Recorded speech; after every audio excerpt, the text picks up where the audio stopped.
Selamat datang kembali. Nah, hari ini kita mau bahas satu dokumen penting nih dari Kementerian Pendidikan Dasar dan Menengah keluar Februari 2025 kemarin. Judulnya Pembelajaran Mendalam Menuju Pendidikan Bermutu untuk Semua.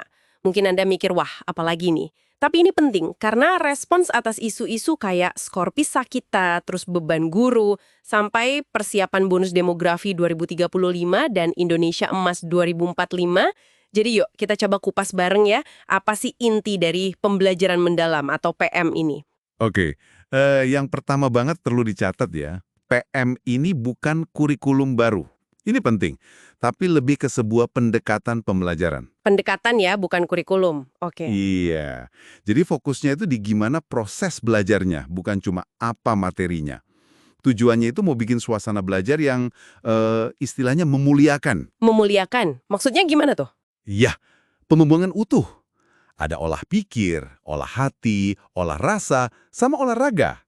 Holistik gitu. Sebetulnya ini nyambung sih sama yang dulu-dulu, kayak CBSA atau Pakem, mungkin pernah dengar kan? Oh iya, CBSA pakai, ingat saya. Nah, mirip semangatnya, tapi ini fondasi filosofis sama kerangka kerjanya dibuat lebih kokoh lagi. Menarik, jadi ini sebuah pendekatan, tadi disebut 3 kunci ya. Ya. Berkesadaran, bermakna, menggembirakan. Ini kedengarannya bagus banget, tapi gimana ini nyambungnya ke masalah di lapangan? Kayak siswa yang malas belajar, atau materi yang rasanya jauh gitu. Nah, iya, tepat sekali pertanyaannya. Coba kita lihat satu-satu ya. Berkesadaran atau mindful. Ini maksudnya, siswa itu didorong biar sadar tujuan belajarnya apa.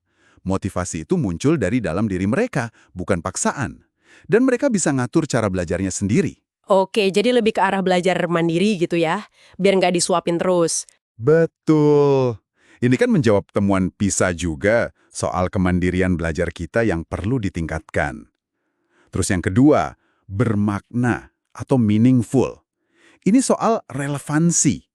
Belajar itu harus nyambung sama kehidupan siswa sehari-hari, sama konteks lokalnya, bahkan isu global. Biar nggak abstrak gitu ya pelajarannya. Iya, biar nggak cuma buat ngejar nilai ujian. Terakhir, menggembirakan atau joyful. Ini bukan sekedar seneng-seneng ya, tapi lebih ke lingkungan belajar yang positif. Aman secara psikologis maksudnya. Betul. Bebas dari tekanan yang berlebihan.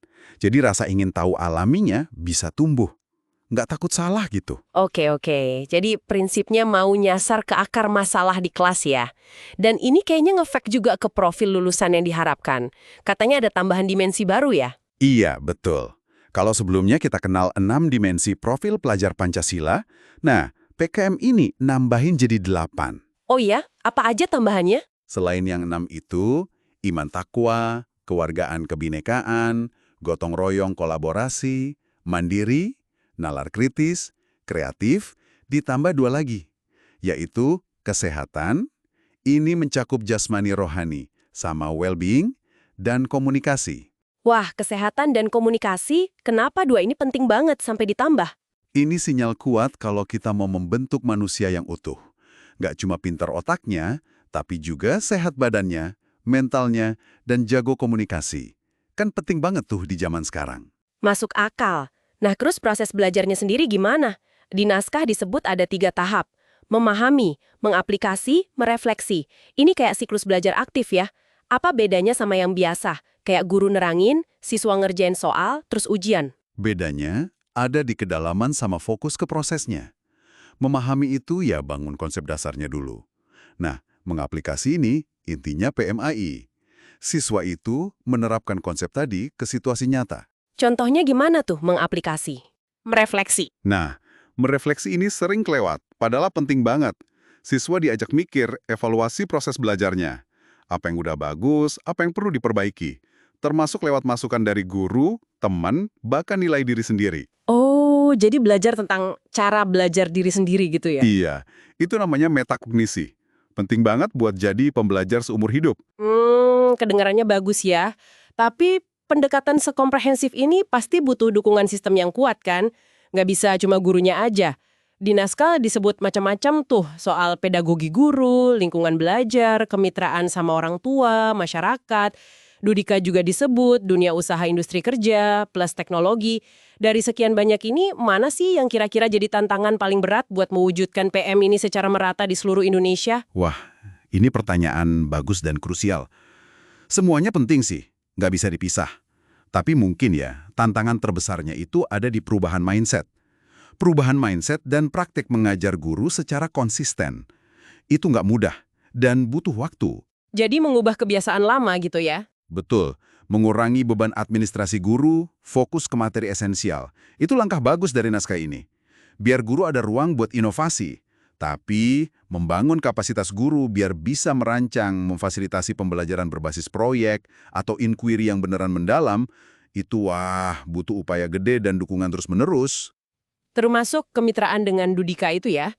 Kayaknya belum semua sekolah siap. Ya, membangun kemitraan yang efektif itu juga tantangan. Teknologi juga gitu. Bukan cuma pajangan, tapi harus benar-benar dipakai buat kolaborasi, eksplorasi, bukan cuma cari info. Oke, terakhir nih soal asesmen atau penilaian. Ada perubahan fokus yang cukup besar ya di sini. Lebih ke formatif dan otentik, sementara asesmen nasional lebih buat pemetaan mutu, bukan kelulusan. Apa sih implikasi paling besar dari perubahan cara pandang soal penilaian ini? Implikasi paling besarnya itu pergeseran fokus dari assessment of learning alias nilai akhir di rapor ke assessment for learning dan assessment as learning. Maksudnya gimana tuh for learning dan as learning? For learning itu penilaian dipakai buat perbaikan belajar selama prosesnya, jadi ada umpan balik terus-menerus.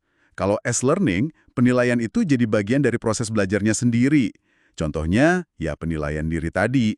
Siswa jadi belajar dari proses menilai itu. Oh, jadi nggak melulu soal angka akhir ya? Iya, asesmen formatif dan otentik itu fokusnya di situ. Biar relevan juga sama dunia nyata. Asesmen sumatif nasional tetap ada, penting buat lihat mutu sistem secara keseluruhan, tapi nggak jadi hantu yang nentuin lulus atau nggaknya siswa dari sekolah. Jadi fokusnya bisa kembali ke proses belajar yang sebenarnya ya, bukan cuma ngejar nilai. Nah, itu dia intinya. Oke, jadi bisa dibilang pembelajaran mendalam ini semacam visi ya. Visi ambisius buat bikin pendidikan kita lebih hidup lagi, lebih manusiawi, relevan, menyenangkan, dan fokusnya ke pengembangan kompetensi utuh siswa lewat pengalaman belajar yang benar-benar masuk ke dalam, nggak cuma di permukaan. Ini ajakan transformasi besar-besaran, dari kelas sampai ke sistemnya. Tepat sekali. Dan ya, implementasinya pasti nggak gampang, butuh kerja bareng semua pihak. Ini juga jadi refleksi buat kita semua, buat Anda yang mendengarkan juga. Seberapa siap sih ekosistem di sekitar kita? Sekolah, guru, Anda sebagai orang tua, atau masyarakat? Siap nggak buat benar-benar mewujudkan pembelajaran yang berkesadaran, bermakna, dan menggembirakan ini? Kira-kira tantangan terbesar apa yang Anda lihat di lingkungan Anda sendiri? Nah, itu jadi bahan pikiran kita bersama. Terima kasih banyak sudah menyimak pembahasan kita kali ini. Semoga bermanfaat ya. Sampai jumpa lagi di kesempatan berikutnya.